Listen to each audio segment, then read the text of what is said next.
Tim-tim di Eropa udah mulai pramusim, termasuk tim-tim yang dibela para pemain timnas Indonesia. Meskipun begitu, jendela transfer sendiri juga masih terbilang lama, sehingga kita harus terus memantau situasi, terutama dari mereka yang belum dapat klub seperti Tom Haye ataupun Justin Hubner. Nah, dari semua nama, salah satunya ada Kelvin Verdonk yang sempat masuk rumor ke beberapa klub. Dan semua tahu jika Verdonk sempat dikaitkan dengan FC Utrecht. Akan tetapi dalam wawancara terbaru, pemain 28 tahun tersebut menegaskan komitmennya walaupun ia juga membuka opsi pindah ke sesama tim Eredivisie ataupun luar Eredivisie. Kemudian ada Emil Audero yang juga kita tahu masuk radar Juventus untuk jadi pelapis dari Michel Di Gregorio. Akan tetapi jangan lupa kalau Emil juga masih berusaha dipepet sama Palermo, serta ada juga tim papan tengah Serie A, Hellas Verona, yang serius untuk mendapatkannya. Tentu saja bagi Emil, adalah pilihan yang realistis untuk memilih klub yang benar-benar bisa memberinya kesempatan bermain. Apalagi sekarang ia juga sedang dalam persaingan untuk berebut pos kiper utama dengan Martin Paes di timnas Indonesia, yang kita tahu menit bermainnya sangat terjaga di FC Dallas. Di sisi lain ada kabar nggak enak yang baru saja disampaikan Pak Sumarji, di mana beliau menyebut kalau cedera oleh Rumeni kemungkinan besar akan membuatnya absen membela timnas untuk bulan September. Dan untuk Oktober, semuanya juga masih dipantau mengingat pelatih Oxford, Gary Rowett, juga sebelum ini bilang kalau ternyata cedera oleh Rumeni terbilang lebih serius dari perkiraan.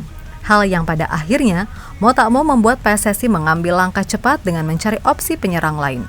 Dan mungkin mereka akan menggunakan cara yang sama persis mereka lakukan ketika merekrut Joy Pelupesi yang sebenarnya ketika itu cuma sebagai pilihan kedua. Usai Ciro Redewald, prosesnya jauh lebih rumit.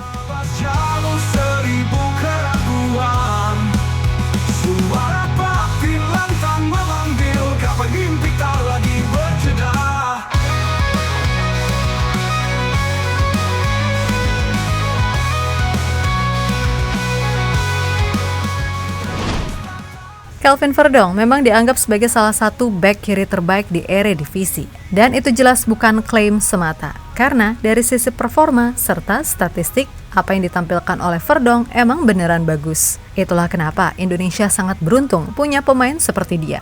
Apalagi sekarang Verdonk juga sedang dalam usia prime pesepak bola, sehingga ya udah, pemain ini mainnya lagi matang-matangnya, kasarannya gitu. Nah, di bursa transfer ini Verdonk sendiri sempat dikaitkan dengan beberapa klub. Namun menurut info dari media di sana, jika FC Utrecht jadi salah satu klub yang tertarik. Akan tetapi, menurut info dari sang agen yakni Nathan van Kooperen, rumor itu sama sekali nggak benar. Hal yang kemudian diperkuat oleh statement Verdonk dalam sebuah wawancara baru-baru ini. Yap, Verdonk sendiri berujar jika ia sama sekali tidak mendapatkan penawaran resmi dari FC Utrecht. Selama ini ia justru lebih sering mendengar rumor tersebut dari media. Dan Verdonk mengatakan bahwa ia tidak akan pindah ke FC Utrecht karena ia menganggap level Nijmegen dan FC Utrecht kurang lebihnya sama. Selain itu, bek kiri timnas Indonesia tersebut menegaskan jika ia hanya ingin pindah ke top 3 Belanda seperti Ajax, Feyenoord, dan PSV, andai tim itu di level Eredivisie. Atau jika ada tawaran dari luar negeri, ia sangat siap untuk memulai langkah yang baru lagi. Terlebih ketika berbicara di podcastnya Tom Haye, Verdonk mengaku sangat ingin main di kompetisi seperti La Liga ataupun Bundesliga. Saya pernah melihat hal itu disebutkan dan bahkan membaca kami berada di tahap akhir transfer. Tetapi saya belum pernah berbicara dengan FC Utrecht. Saya bisa mengatakan saya tidak akan menukar NEC dengan FC Utrecht. Saya tidak akan pindah dari NEC ke FC Utrecht karena saya pikir kami kurang lebih berada di level yang sama. Bagi saya itu bukan langkah maju. Tidak ada yang perlu dipikirkan saat ini. Saya tidak memikirkan transfer saat ini. Saya siap pindah asalkan itu 3 klub teratas di Belanda atau pindah ke luar negeri yang menarik secara finansial. Tegas Verdonk. Yap, sebenarnya jika berbicara soal tim luar Belanda, ada satu tim yang memang menaruh minat besar pada pemain berjuluk Lupi tersebut.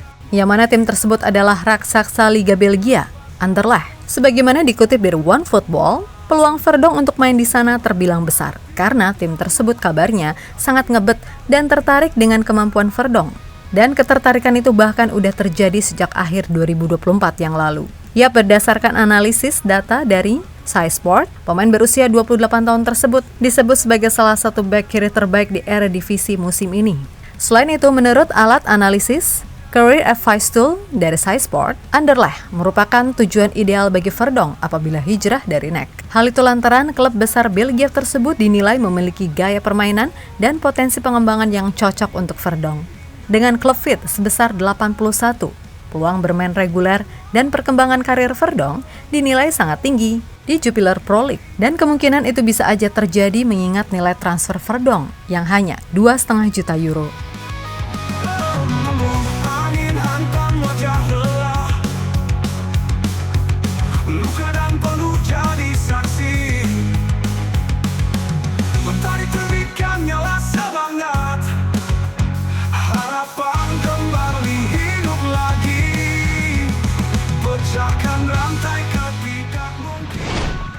Kemudian kita beralih ke Italia, di mana ada kabar soal Emil Audero yang diminati sama Juventus. Yap, Juve sendiri berniat memulangkan Emil untuk menjadi pelapis bagi Michel Di Gregorio.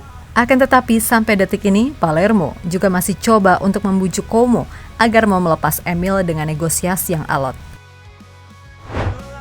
Nah, selain itu, dikutip dari Tutto Mercato Web, kita juga harus tahu jika tim papan tengah dari Serie A, yakni Hellas Verona, juga masih berupaya keras untuk mendatangkan Emil sebagai langkah antisipasi kepergian Montipo. Nah, semisal semuanya benar-benar fix, maka kemungkinan Emil akan benar-benar memilih tim yang bisa menjamin menit bermainnya. Semisal di Juve, tentu 80-90% ia hanya akan duduk di bangku cadangan. Lalu di Hellas Verona, jika Montipo caw, maka Emil bisa jadi akan jadi pengganti sekaligus kiper utama. Dan jika ke Palermo, 100% dia akan jadi kiper utama. Pertanyaannya, kenapa nggak Como? Ya, kita tahu Como punya Jean Butes yang tampil bagus musim lalu, sehingga sulit bagi Emil untuk menggesernya. Namun kembali lagi, semua tergantung dari Emil itu sendiri, karena dia sendiri juga paham kalau menit bermain sangat penting untuk menjaga persaingan di timnas Indonesia, mengingat Martin Pas selalu tampil reguler, yang mana artinya menit bermainnya di FC Dallas sangat terjamin. Walaupun tiap minggu gawangnya digempur mulu dan timnya nyaris kalah mulu,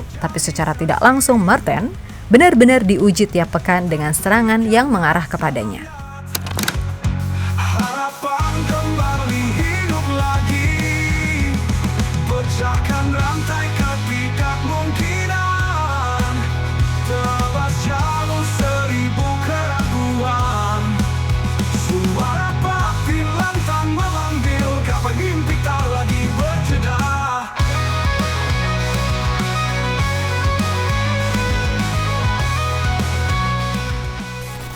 Di sisi lain ada kabar yang gak enak nih dari Ole Rummenigge, di mana Pak Sumarji mengkonfirmasi jika cedera Ole rupanya cukup serius, dan itu juga yang dikatakan oleh pelatih Oxford, Gary Rowett. Nah, Pak Marji sendiri menjelaskan kalau Ole kemungkinan bakal absen untuk FIFA Matchday bulan September melawan Kuwait dan Lebanon. Sedangkan untuk Oktober, semuanya masih akan dipantau lebih lanjut. Nah, melihat ini semua, tentu PSSI harus menyiapkan alternatif penyerang yang minimal levelnya mendekati Ole. Dan kita tahu, penyerang seperti Sananta atau Hoki Caraka yang selama ini dipanggil masih jauh. Lalu ada yang bilang, Jens Raven, ya dia bagus, tapi untuk bertarung di level round 4, Raven terbilang secara jam terbang masih jauh. Begitupun Mauro, yang nantinya juga akan segera join ke timnas Indonesia. Meskipun di level U21 dia gacor, tapi sekali lagi, level round 4 dari sisi kualitas lawan, kemudian pressure yang ada, jelas akan sangat tega bila kita menaruh beban itu ke Mauro, yang bahkan baru 7 kali diberikan kesempatan tampil di tim utama FC Volendam. Yap, dalam hal ini PSSI butuh pemain yang secara menit bermain udah reguler, main di level senior. Maka dari itu, nama Dean Zandbergen nge-up lagi. Nah, sebenarnya Dean sendiri kepada Yusa Nugraha mengaku jika ia udah dikontak PSSI. Hanya saja, masalah kapan diproses itu masih menunggu waktu, dan juga dilihat dari performanya musim lalu, ini pemain kayaknya emang paling pas jadi pengganti Ole di lini depan. Mungkin kualitasnya masih di bawah Ole, tapi dari sisi lainnya, boleh jadi levelnya yang paling mendekati ketimbang penyerang lain yang ada sekarang. Di musim 2024-2025 sendiri, penyerang 23 tahun milik VVV Venlo ini mampu mengemas 5 gol dan 4 assist dari 34 pertandingan. Tipikal mainnya adalah striker modern, yang mana artinya ia nggak cuma sekedar nunggu bola di depan, tapi juga bisa menjadi pembuka ruang yang bagus. Kemudian dengan tinggi 188 cm serta postur ideal, ia juga bisa jadi andalan buat bola atas serta jadi pemantul yang baik. Intinya, dia akan sangat berguna andai bisa diberi kesempatan. Tinggal gimana nantinya, apakah PSSI mau ngegas atau enggak? Karena mumpung anaknya juga mau banget gitu loh.